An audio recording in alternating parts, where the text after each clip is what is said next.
So everybody, welcome once more. I hope you enjoyed your wonderful breakfast and coffee and the conversation. So certainly a beautiful morning for it.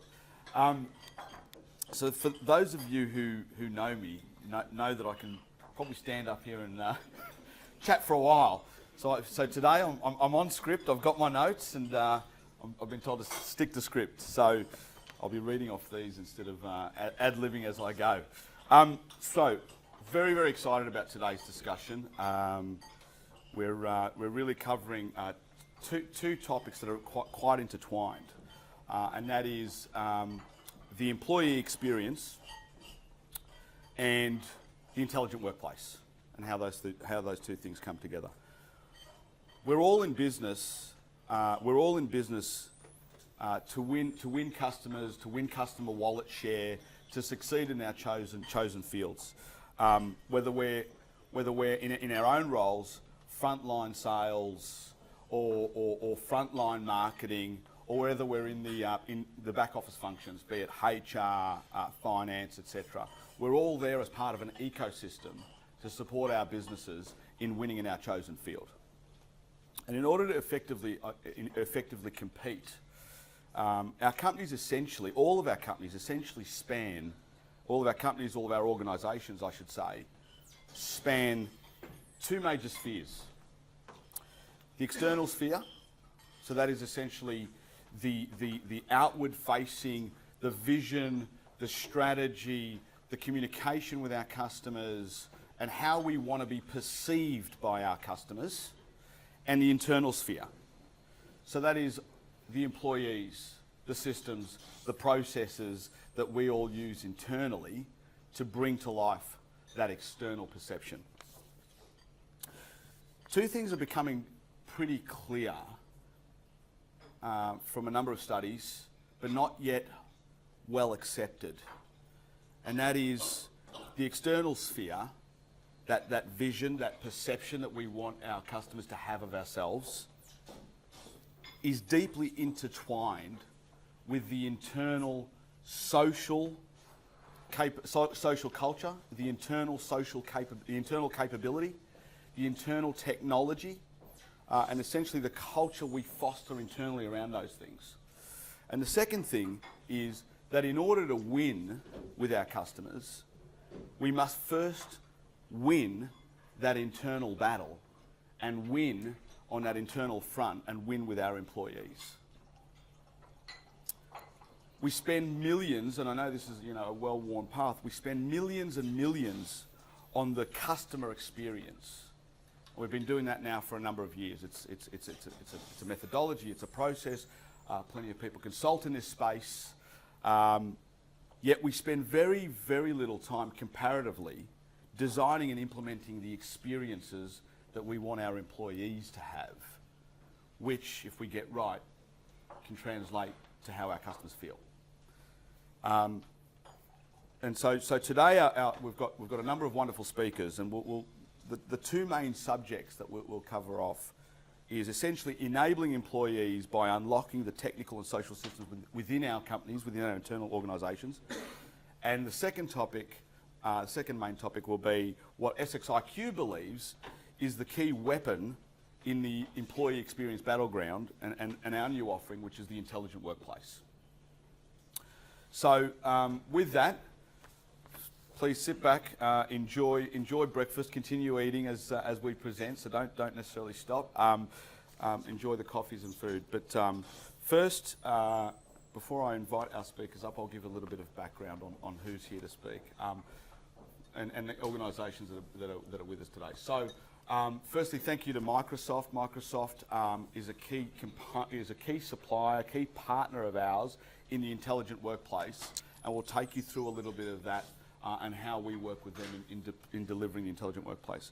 And the second is Sodia. Sodia is essentially it's an organisation that effectively helps organisations effectively navigate change by helping their leaders identify and model the culture necessary to achieve their vision and strategy. Sodia spends a lot of time working with CEOs, boards, executives of private companies, public companies, not-for-profit organisations, government departments, etc., and operates both nationally and internationally. And some of Sodia's customers include Standard Bank, Medibank Private, Bureau of Meteorology, World Vision, South Australian Government, Hydro Tasmania, so very, very broad reach. The two gentlemen from Sodia that we've got, which we'll kick off with today, is Phil Glazer. Phil is the CEO of Sodia. Phil's a trained lawyer and industrial psychologist. He's an internationally renowned specialist in large-scale organisational transformation. Phil himself has built a number of consulting firms globally that are focused on unlocking competitive advantage through aligning organisational culture, employee experience, and connecting that to the customer experience. So we're very, very lucky. So please join me in welcoming Phil.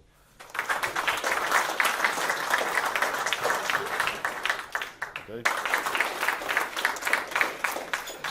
Well, yeah, thank you, John. Well, good morning, everyone, and I hope you enjoyed the breakfast as much as I did. The sequence is I want to just share a few conceptual points that I hope you'll find interesting and helpful as you think about leading change in your own organizations and the kind of topic that we're here to talk about this morning. I hope it stimulates a bit of thought and it's hopefully a bit of conversation later when we get into the Q&A. And then I'm going to hand over to Ben, who's going to give us an example of how some of that has come together and delivered an outcome at the Bureau of Meteorology, which is a project that we were recently involved in. So where I want to start is with this idea that as a behavioral scientist, when we think about organizations, we think of organizations as kind of an orchestration of both social and technical elements or tangible and intangible assets that you have as an organization that you need to harmonize and bring together to maximize strategy execution, right? So you've got something you're trying to achieve. You have a set of assumptions about what you believe is required for you to win, and winning in two very important environments. One, winning with your customers, and secondly, winning with your employees. No more have we ever found ourselves in history like we do today, where the war for talent is absolutely central in the longevity and sustainability of organizations' competitive advantage. So not only do we need to be thinking about a strategy in terms of, as John was saying, in terms of how it impacts the external environment, but equally how it impacts our ability to attract the right kinds of people that are going to take our organization into the future. So when we think about this, and we think of this orchestration and the harmonizing of these elements to maximize strategy, the thing that we need to remember is that this isn't static. In fact, in the world that we find ourselves in today, I remember when I started my career, I'm giving my age away, sort of 30 years ago, organizations, perhaps once every 3 years, I would get involved in a board offsite, a board strategy session, where we'd stop the bus and reflect on the world and how it's changing, what we needed to do differently. That very quickly came down to 2 years, then down to a year, and now what we're finding is organizations are doing that, depending on what sector they're in, multiple times a year. Because things are moving so fast that you have to continuously stress test the fundamental assumptions around what it takes to win in those two environments that I described. So if we think about that process of refreshing, retesting those assumptions, what we're trying to continuously identify is the new strategic narrative. What's the new story we need to be telling the world in our market, to our customers, about what they can expect from us as an organization, and particularly what they can expect from us relative to our competitors. But that narrative, that strategic narrative, not only has an external perspective, it equally has an internal perspective. That narrative has to cascade through into the organization. And with the senior folk that I get to work with the majority of the time in my work, I always make the point, because they reach the end of a very rigorous process of strategy formation and articulation, and I say to them, what you now have is a very expensive New Year's resolution. Because that's all it is. It's an intent. It's a set of intentions, and if we're honest, it's a punt. It's a guess based on limited resources about how do we win in this evolving environment. But that's not where the work ends. That's actually where the work begins. Because the issue is not to tell the story. The issue is to do the story.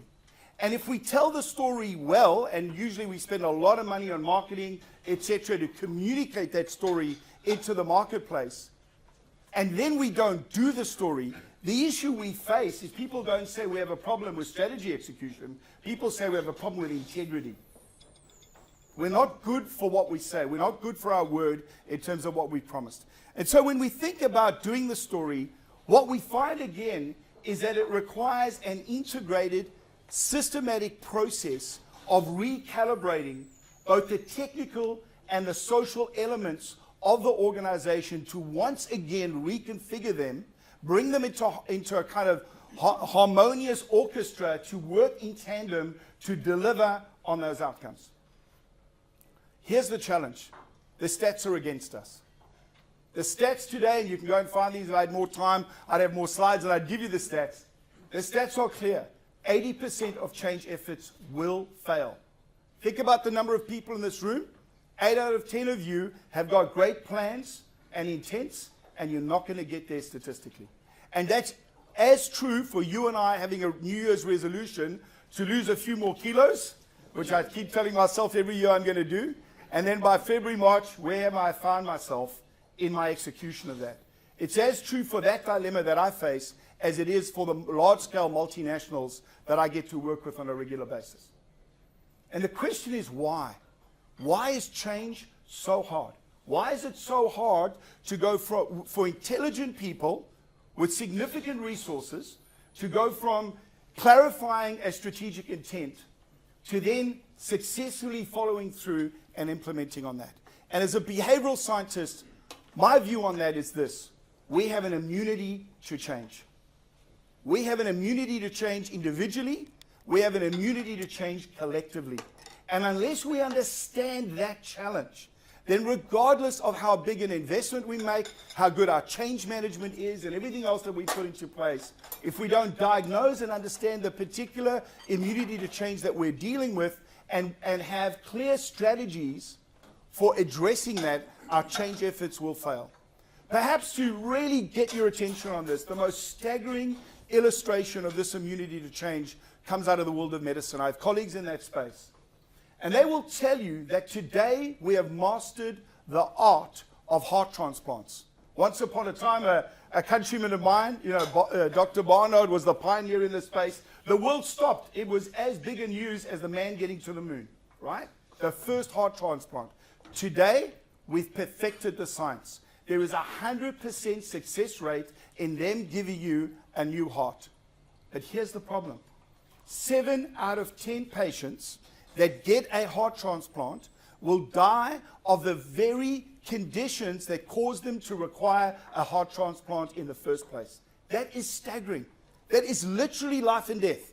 That I know that the lifestyle choices that I have that cause me to have a heart condition, unless I change those, then no matter how good that new ticker is, it too will succumb to that immunity, and ultimately I will find myself perishing.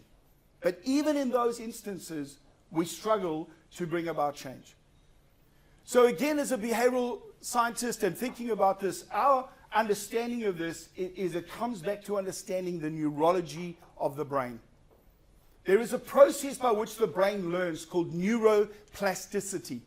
It's basically the process by which synaptic systems are created in my brain to automate a number of the things that I do. In fact, 60% on average of what you and I will do today, we will not think about. You got up this morning, you got out of your bed, you shaved, you put your makeup on, you did a whole range of routine things. You got in the car, you drove here, and I guarantee you thought about none of that. Your mind was thinking about higher order issues. That process of hardwiring those mental maps is fundamental to the evolution of us as a species, and is why we're able to do so many things. But the example that I like to explain is this. How many of you have got kids, right? You've probably had that great challenge of teaching your children to ride a bicycle. And when you put a little person on a bicycle, it is a tremendous challenge for them, right? You can't speak to them. They don't want any distractions because they try to coordinate for the first time, right? Their vision, their balance, all their muscles to work in harmony to ride a bike. And then through, and this is how the brain works, through repetition, what is happening is a whole lot of synapses in that little person's brain are firing simultaneously for the first time. And the brain works on efficiency, and so the moment it detects that repetitively you need to do this, it starts to hardwire that system together, the system for riding a bike. And then you see that magical moment where that little person now rides and they turn around, Daddy, Daddy, look what I'm doing. They can suddenly speak because the brain is now riding the bicycle, not the mind. Does that make sense? Now that is brilliant for riding bikes, because riding a bike at the age of 6 and riding a bike at the age of 60 is the same process. But unfortunately, while it's a tremendous blessing, it can be an extraordinary curse for those of us trying to be adaptive in a highly turbulent context. Because the problem is, what got us here won't get us there. Your and my brain wiring is based on what we've learned when? Historically. It is aligned with where we've come. It's not aligned with where we need to go. And so fundamentally, unless we address that underlying condition, we will continuously run into this immunity to change. Now, organizations, individuals have got habits. Organizations have culture. Culture is no more and no less than collective habits. And think about how intentional we are about culture.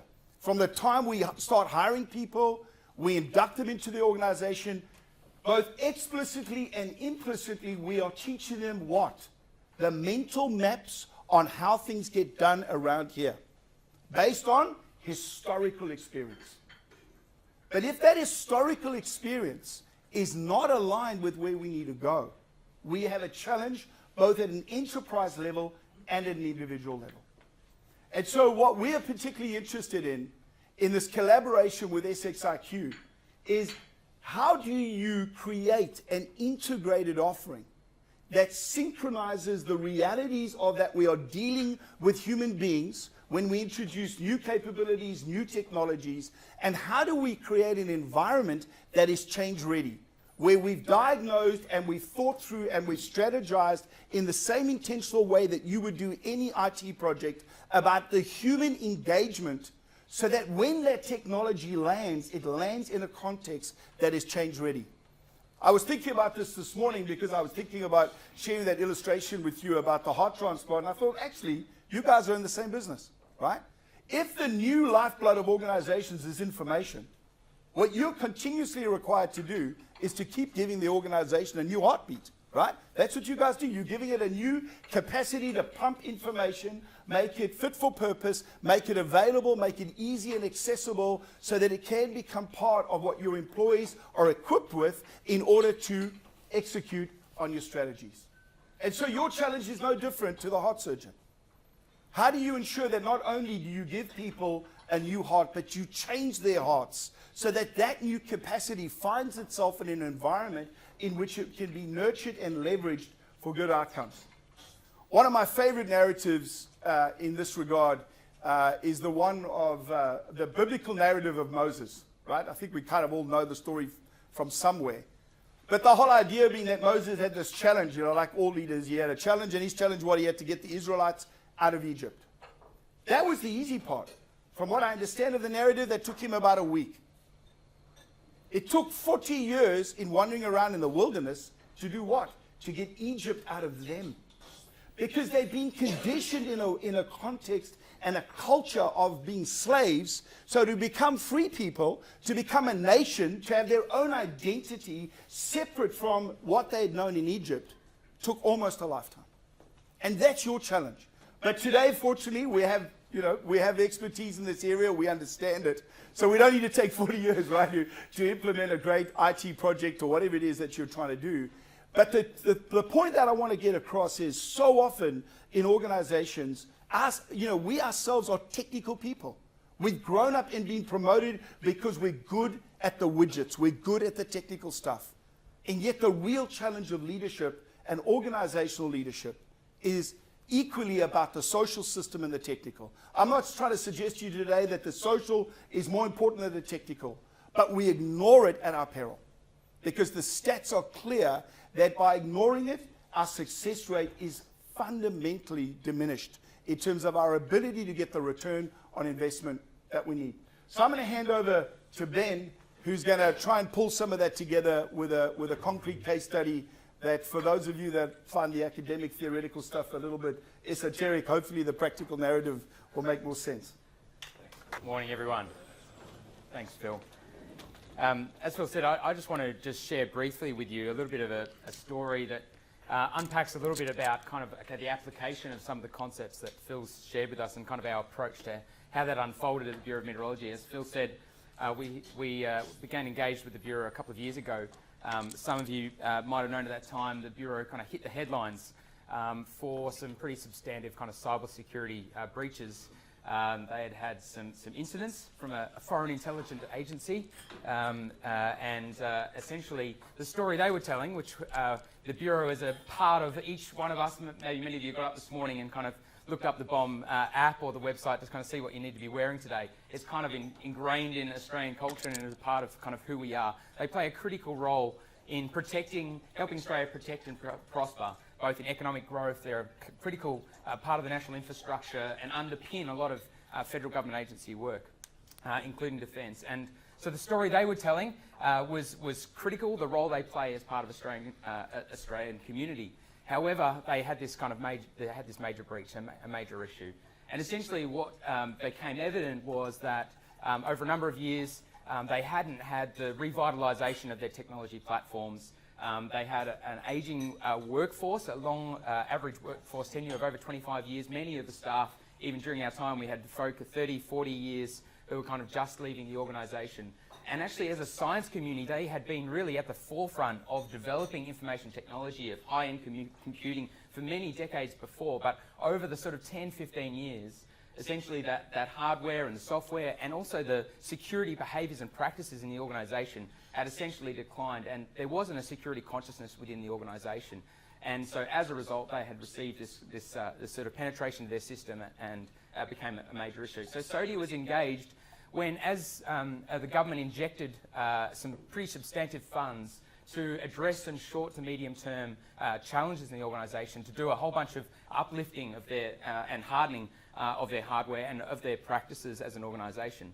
But what became evident early in that injection of those funds and a program of technology rollout was happening was that they weren't having the take-up. They were struggling with actually having the technology absorbed by the organisation, and the changes that were being required of the workforce, actually they were not having resonance with that. And so Sodia was engaged to support essentially the communications and the change efforts with the workforce itself to receive the technology changes. And as we kind of went through a discovery and kind of an immersion in this kind of workforce, what became evident was that there was actually fairly little allegiance to the Bureau of Meteorology and its sense of purpose, its collective purpose about why they were there. They were actually it was quite tribal in terms of the workforces. You might be familiar with this in your organisation, where there's actually strong allegiance to maybe a particular work group, or actually in their instance, because they were a scientific community, there were actually allegiances, they were more aligned to, say, for example, the World Meteorology Organization, or to their scientific kind of hub, or to the Antarctica project, or whatever it might be, which actually meant that when the Bureau, as an enterprise, was rolling out and requiring your changes to whether it be your handset, your desktop, to your software, to the way you engage, whether you are able to even take a USB to a conference in Sweden and present your paper, and we're going to say no, that was actually a major kind of issue for those who, for them, had built the very organisation and the technology. There was shadow IT across the whole organisation. So this resistance to change, the immunity to change that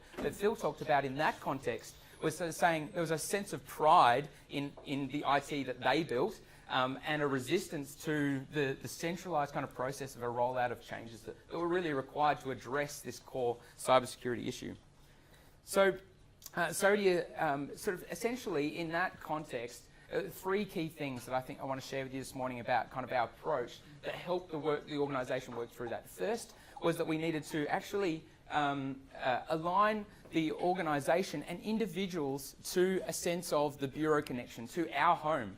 The sense of purpose to the Bureau and the bigger story. We have an aspiration, and to tap into that emotional connection to their role in protecting and prospering Australia.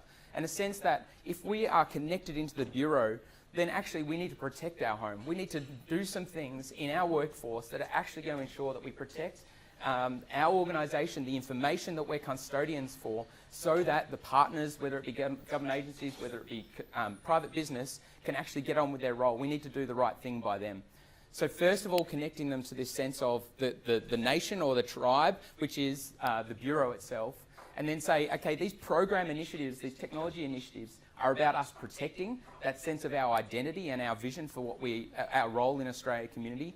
And then that allows us then, in terms of the behaviour change, whether it be actually a technology implementation, there was about 120 different initiatives that were being rolled out into the business. Each one of those actually play a critical role in us being able to play our part as individuals, as teams, as a workforce in us protecting our home. So we had to kind of essentially put together this kind of narrative. Phil talks about the strategic narrative and the effort that we do externally. We also need that strategic narrative to be one that actually is inside of the organisation, that we enlist and align the organisation behind, so that they understand actually the framing for which actually these technology rollouts are actually a part of and what they're going to contribute to. And then secondly, it's around understanding inside of that organisation, what are those kind of cultural habits or those corporate habits that are actually getting in the way of good security behaviour in the organisation. So in the Bureau, there are a range of things actually in your work practices that are getting in the way of actually being able to have a good security culture in the organisation. So working through each of the different business units and each of the different teams and identifying what's getting in the way and starting to implement some shifts in actually the habits of the way teams and the way individuals show up actually with doing their role in order to protect the organisation. And so we work with the organisation to actually identify those things and start to shift those behaviours inside the business. And then I think thirdly, and particularly the partnership with SXiQ and our experience in the Bureau, was actually the close partnership between ourselves and the program team, who they had this long list of initiatives that they had to land in the organisation. They wanted to land them on time and on budget. However, they were thinking, and each project manager were thinking at the delivery of their particular deliverable kind of with blinkers on. And so thinking about the whole workforce and the enterprise workforce, how are they going to absorb all these initiatives if they land on them in 1 week, in 1 month, in 3 month time? How do you kind of think about it from an employee experience point of view, about how they're going to receive these changes and what's actually being required of them? Not just one or two, but how are they going to absorb all those changes over a certain given period? So partnering with the rollout team to think about actually how do we think about it from the employee experience side of things, how allow them to take them on the journey of change that's required in the organisation as individuals, as teams, and as an enterprise overall. And so I think, as Phil's mentioned, the partnership and thinking about actually the social and technical and how they dovetail together and support one another, not one without the other, but rather in unison and collaborating between those who are helping think about the change, the employee experience, as well as actually the project and technical deliverables. So, at the Bureau, over about an 18-month period, they were able to deliver those 120 initiatives, but with an employee view and thinking about actually how they were going to receive those changes. So really excited about working with SXiQ and thinking about actually how we partner with them as they help to transform the employee experience to deliver on that strategic narrative. So thanks, John. Thanks, Cam. And I hand over to Cam, who's going to share a little bit more about the platform. Thanks, guys. It's great to be at Monde. The toilets are a little weird, particularly the male toilets during the day, if you've ever checked that out. But it's great to be here. So today we're talking a little bit about the digital employee experience. And there's never been a greater time where we've had so much access to technology, data and information. And it's a really challenging time for businesses globally. Organisations are getting disrupted, the market's changing, new markets are emerging, and CEOs, CIOs, the executive suite have never been under so much pressure to change, to deploy new technology, to attract and retain talent, to change with the times. And as Phil was talking about before, those couple of years trying to board strategy meetings and working out what the organisational strategy was, is now coming in multiple times a year. Organisations are pivoting, changing, trying to create new markets. It's a very challenging times. And what we're seeing, there's a couple of challenges happening at the moment. the first challenge is around digital transformation. This is coming more from a technology perspective, but bear with me. So, we like to use the iceberg analogy just to try and describe and depict what's going on in the market around digital transformation. So if you think of the iceberg, above the level where you see the tip of the iceberg, they're the external things that you see from an organisation. That could be a website, e-commerce, portal, member portal, APIs, Internet of Things, whatever it is. It could be chat, it could be part of your call centre, whatever it is, right? These are externality, this is things that people interact with on a daily basis with your organisation, right? Below the line, there's things like your core systems, your processes, your people, how those things interact. Could be a CRM, ERP, HR systems, whatever they are. And what we're finding is that there's things that span vertically. Your people do, your strategy, your culture, those things. As Phil said, the narrative that organisations say to the market and then what they actually do is a bit of a disconnect, right? And what happens in the technology world is the same. And what we're seeing, if we look at the organisations in the Fortune 500 and Forbes top 500, 90% of their time is focused on the client experience, right? So 90% of the time, the effort, priorities are spent on the customer experience. And for a long time, that was great. And they should have, right? It's how you became competitive. It's how you got your market share. It's how you progressed to the market, right? So what's happening with the rest of 10%, right? The second challenge is around the changing landscape. And there's more data, there's more information coming out about millennials, but by 2025, 75% of the workforce will be millennials. That's less than, it's not even 7 years, it's less than that, it's 6 and a bit, right?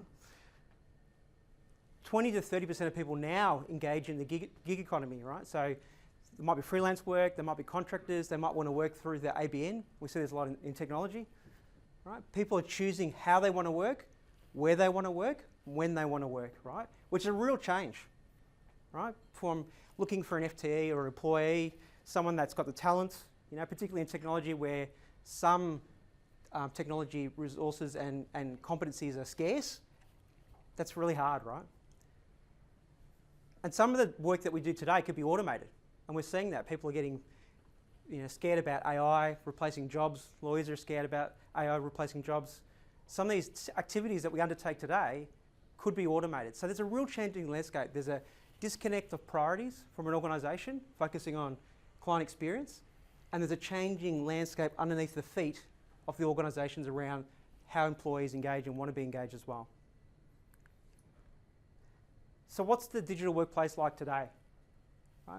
And what we're finding today is that the employee experience is rarely designed. Organisations will focus on culture. They'll focus on the physical built environment, making it look, creative and sexy and great place to work in the cultural aspects of how to work together as a team. Technology teams might try and roll out some technology to help with collaboration, like Teams or Slack, but it's rarely designed as a cohesive strategy, right? People expect a lot more. So the consumerization of how we want to work, you might use 30 apps in your daily life, right? But at work, you might only use a few. People expect that consumer grade, self-service. In life, if I want to search for something, I use Google. If I want to work out how to change a tyre, I'll use YouTube, right? So there's ways in which I can self-serve, I can consume information when I want to do it, how I want to do it. But that doesn't play the same way into organisations. We also make it difficult, right? We roll out apps. We'll roll out a new productivity app. Microsoft, which is one of our sponsors, and I love those guys. I think there's 19 plus different productivity apps in the Office 365 suite. You add that with a HR system, an expense system, you add it with your intranet, you start to get overloaded by the number of applications that you have to use just to do your job. The average number of apps people use to do your job is 9. That's excluding other apps that you might need to do every so often, once a month. I've got to do budgeting and forecasting. It excludes those things, right? This is just to do my job. 9 apps. Email is still used. Email's been around for ages, but we still use email as one of them. That's where most people spend their days, in email. Right? It's crazy. And a lot of people believe that if they just had a way of working with the things they need to work, a concentrated, interface where they could do the main things they need to do, keep it seamless. 67% of people believe that if they could just focus on the important things for their work, they'll be a lot more productive, right? And there's a lot of data to support that. In certain industries, people have a prescribed way of working, they have a curated experience, and it really helps to drive productivity.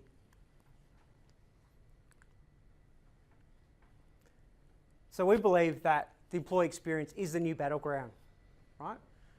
We've talked about how organisations try and build a strong culture, they try and build the built environment, right? The technology needs to be integrated into that holistic strategy, right? There's data now to support that organisations who focus on employee experience outperform the rest. So there's some really great HBR articles around this, and one of the guys who's spearheading, I guess, the change in this domain is a guy called Jacob Morgan, who runs an employee experience index. It's got like the top 400 companies globally, Google, Facebook, you name it, Nike, whatever the companies are, they're on there, right? And it rates the culture, it rates the technology, it rates how the organisations deal with that holistic strategy, right? And you can see what organisations are trying to do to get all those three things lined up, right? Organisations that do this, focus on employee experience, are 4 times the average profit of other organisations. 2 times the revenue compared to other organisations that don't focus on employee experience, right? And they're 25% smaller. They're more efficient than other organisations, right? So, I love this quote about, from Richard Branson about looking after your employees and they'll look after your business, right? Because it's such a simple concept that everyone in this room would understand, yet, sometimes organisations are spending the least amount of time on it. Sure, they're spending on culture, sure, they're spending on building, but giving someone a holistic experience to operate and do their best in, we are not doing. We know that happy employees, engaged employees, add to retention, productivity, make fewer mistakes, right? But what are we doing to support them in that? We believe that technology can help bridge that gap, right? So we believe that technology can bridge the gap in employee experience. And we've had a lot of experience, SXiQ collectively, in the customer experience world, right? So we've deployed a lot of technologies previously in jobs and other things, and we've taken a lot of the learnings from the customer experience world. A lot of your companies, pretty much every company here, would have experience in doing both technology projects, business projects, in supporting customer experience, right? So some of that knowledge is already there. These concepts aren't new to you guys, right? Concepts like hyper-personalisation. In the consumer world, people love personalisation. They want things that are custom to them, how they want to work, or how they want to access information, how I want to consume goods, how I want to buy goods, right? That's all hyper-personalisation. Moments that matter. So moments that matter is similar to a concept in client experience called moments of truth. And they're the moments of truth where customers are interacting with you at key moments, right, that make a difference to that experience.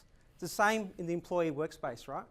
Moments that matter for employees are trying to get things done, trying to get something approved, right?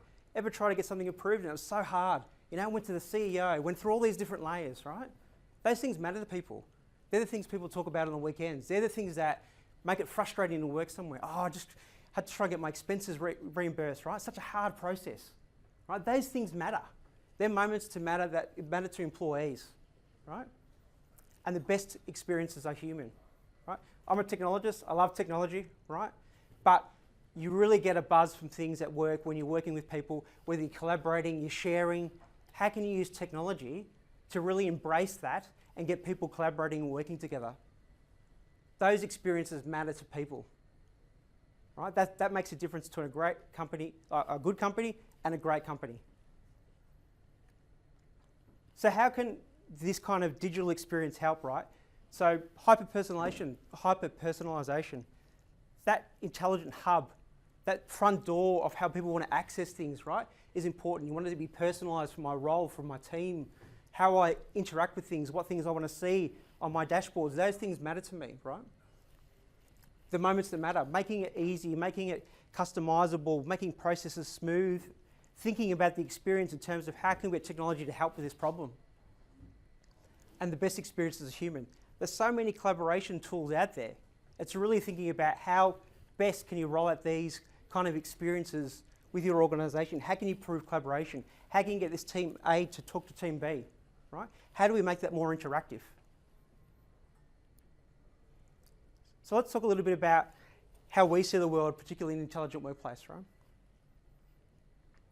So imagine, I'm a finance guy. The first thing I do is in the morning, I log onto my intelligent hub, right? I can see the stock price because I need to know that. It's part of my role. There's some open requisitions in the hub that I need to approve. There's a dashboard around what's happening financially in the organisation. There's all this data and information. I can complete actions without jumping around to different spots. It's designed for me. It's my personalised way of interfacing with the organisation. It's customised. Someone's given some thought. Someone's talked to me about how I like to best work and how I can interact best with the organisation as well. So providing that personalised hub, leveraging search, right? So search, I can search the enterprise. Sometimes search works in organisations, a lot of times it doesn't, right? It's because it's not curated in such a way that it's thought through, designed, and actually designed for my experience. How can I use things like bots? Bots used to be technology where you chat to a bot and it returns you a link, and it was, if anyone remembers Clippy from Microsoft Office, wasn't very good, wasn't a very helpful bot, right? Quite annoying. Bots these days complete whole actions. I could do a workflow around annual leave, trying to organise travel, whatever it is, right? Bots can really facilitate and complete whole actions. I should be able to access from any device. If I want to use, a Windows 10 device, a Mac, a phone, a Samsung, whatever it is, I should be able to use my device to access my hub and my data and my information anytime, anywhere. And it needs to be integrated, right? So now you're saying, I need to go to this system for this system for that. I can complete half the action here. You really need to think about the integration of these things. Make it seamless. Make it seem like magic to the employees. That's what it needs to be about. I talked a little bit about bots, right? So they've gone a long way, right? So there's bots that can do a lot of those workflow tasks. They could be tile-based, so you don't have to type and chat messages, right? They machine learn, so they get better, they improve. Coca-Cola rolled this out globally. Everyone in the organisation gets a personalised assistant bot to do annual leave, workflows, whatever you need to do. They can request annual leave, they can do all these different type workflows, and the company can just continue building them, right? It's one interface. I don't have to build a new interface if I want to do a new HR request, right? You can make the bots proactive. They can give you information at your arriving at your appointment. They can nudge you around particular things around compliance or security, right? It's more about how you limit your imagination to get these things done rather than what they can capable of doing. Like as I said at the start, there's never been a time we've had access to so much technology. Let's just walk through a day in a life quickly. I'll get some water. So in this scenario, and you guys might be familiar with this from a client experience kind of map, Sam Smith's a lawyer. She works at a law firm in Melbourne. She works part of the Employment Law Services cluster, right? So she works in a team. She's in the office in the morning, she logs into the hub. Hub talks about what's your next appointment, what are you doing next, what do you got on for the day. Gives her all the information she needs to do and start her job. She doesn't think about it, it's already all there. She has a Skype call with a client in Adelaide, right? She's conversing over the call, she's creating her notes, and her notes are automatically updated in Dynamics. Right? They use Dynamics, so it's directly linked. Right? Notes updated. She needs to travel to Adelaide next week to meeting face-to-face with the client. She asks her bot while she's in the meeting to go organise the travel request. The bot comes back and goes, hey, you're missing your Qantas frequent flyer number. Can I please have that? It updates it and never has to ask again. Her team is then notified about the meeting, the notes, and the fact that she's travelling. She logs on next, she looks at her KPIs. She works for a law firm that's really focused around billable hours. So she's looking at Is she meeting her targets, what she's got coming up next for the day? She reviews her KPIs and moves on to the next case.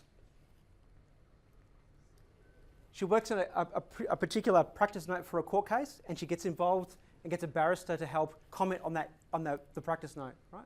Goes back and forth using Word, real time, editing the document, right? The practice note is stored in Dynamics. I'll tell you why I say this in a moment. On the road, mobile device, logs in the hub. She gets an app message around a particular comment from a legal secretary, right, asking her questions about the cases. She responds back via her phone. She then requests the bot to set up a meeting for her. So she wants a meeting with the external barrister, her team, to discuss the case and more on the practice note. In court, she's got a court case there ready to go. She's trying to find a citation, and the citation's a history about a previous case that's been done. She wants to use that in the current case that she's working on. So she asks the bot, can you go find me the citation? She doesn't know exactly what it's called, but the bot comes back and goes, here's 3 different examples of the cases that you're talking about. Just choose one, I'll send it to you. So she clicks the right case, the bot sends it to her. She develops her case notes, and I forgot to mention that Sam likes to write. That's why she's using OneNote, and that she's actually writing the notes as well. So obviously OneNote, you can type it, but you can also write as well. Develops those court notes. She gets a citation delivered. All of that is updated in the court notes. It's updated in Dynamics. Her team's notified about the court case. Right? They can see her notes. They can see the outcomes in there. Now, what's interesting about this, and you guys, most of you guys around the room go, yeah, I can see how that would work with the technology. She hasn't sent one email. You know, where people spend majority of the time at the moment, she didn't actually do one email. If there was emails to her team, it was done by the systems. You know, you might have got a notification from Teams or Dynamics that something's there, but she didn't send one email. Nor did she have to, for some of those menial tasks, you know, do a travel request or ask for a citation that would normally get people or assistants to help with. They didn't have to do that. The bots did that. The bots were designed to fulfill certain tasks because someone thought about the experience that's required for her day job. So how can we help? So SXiQ, you know, we've had a long history of doing work in things like Office 365, you know, Active Directory, migrations, cloud migrations, Azure, those types of things, right? And what we do with our intelligent workplace stack is build upon that, right? Really take a lot of those learnings.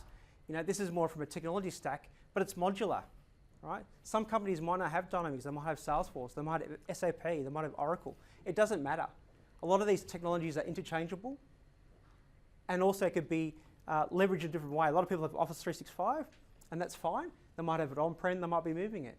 What we can help with is help design those experiences, build a roadmap to actually achieve those outcomes of that employee experience. And I always get this question, where do we start, right? People, you know, hear all that and go, I like the sound of that, but it's a little bit overwhelming. How do I start this, right? And it's a continuum, right? Everyone's on a different journey. Some organisations are focused on, you know, doing the Office 365 migration, and that's fine. Some want to start with the experience and work their way backwards, and that's fine too. Obviously, we can support from the device to Office 365, integration, apps, data, the hub, and the employee experiences, including the change and cultural change required to roll it out with our partners like Sodia, right?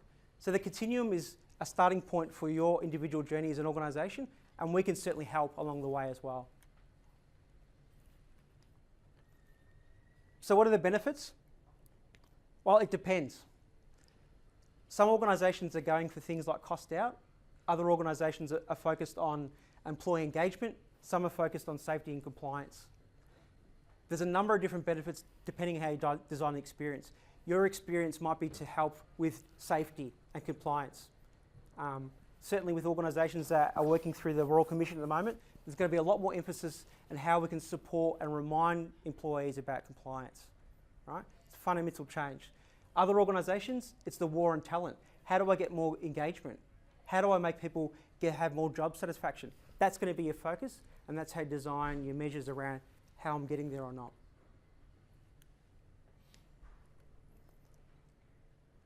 And lastly, I think that, this is not an IT battle alone, right?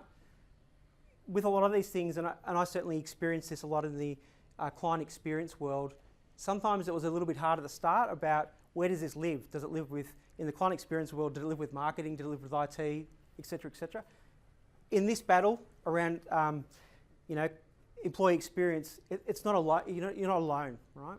The HR director can be involved, the client experience director could be involved. It's a really good opportunity to work together to support this war on talent. So there's an opportunity to engage with senior leaders around how can we focus on employee experience, which is now the next battleground. So what's next? I guess typically next steps are some organisations, as I said, need to understand that continuum they're on. They might have different work they've done in employee experience. They might have done some technology rollout. They might be thinking about how they can optimise some of these things already. So an assessment workshop can really help to unpack and work through some logical steps around how this could take forward. Employee experience mapping is another step, and that could be about designing personas, designing and mapping out an experience for a team, a department, right? To really start that thinking of how could we really curate this experience or orchestrate it for an organisation. The proof of concept. A proof of concept's done, and the reason it's done like this rather than a big bang rollout is that these things typically need to be, as you do with other experiences, tested, learned and rolled out in more of an agile fashion. And the reason you do that is you start small, get your learnings, see things work and resonate with people. What things aren't working, you tweak it before you start looking forward to a departmental or organisational wide rollout. Because it allows you to focus on things like governance, information architecture. How do I make sure this experience is going to be meaningful to the teams that I roll out? So start small, work in a department, and then look at how I can roll it out globally across the organisation. Thank you. So hopefully that was useful. Thanks, guys.